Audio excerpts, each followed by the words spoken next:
Voici le sculpteur José Maria David. Nous l'avions rencontré en 2010 après la vente de ce guépard bondissant à Deauville. Il s'était vendu 252 000 €, faisant exploser la cote du sculpteur qui n'en revenait toujours pas. Il faut avoir le courage d'affronter les enchères publiques. C'est la seule manière de connaître vraiment la valeur d'un objet, puisqu'on peut surenchérir. Mais cette vente hors norme a aussi brouillé les cartes. Hier, 83 bronzes étaient vendus aux enchères à Nantes, une vente judiciaire pour régler les dettes et la succession de l'artiste décédé en 2015. Cette vente, elle est exceptionnelle à plus d'un titre. D'abord parce qu'on disperse la collection d'un artiste animalier qui est un artiste important.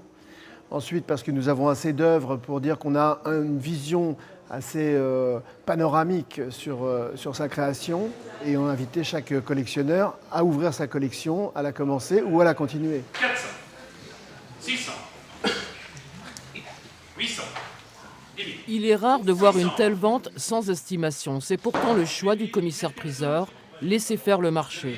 Car l'artiste est soupçonné d'avoir influencé sa cote en achetant des œuvres qui lui appartenaient. Cette vente a donc valeur de test. Adjugé 1200 pour le 3.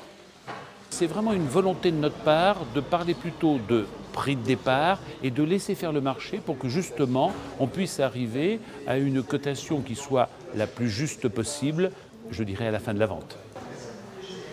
Et les prix s'envolent. Dans la salle, sur Internet, au téléphone, 20 500 le Grand-Duc pour un prix de départ de 3 000, 47 000 la mère et le petit hippopotame.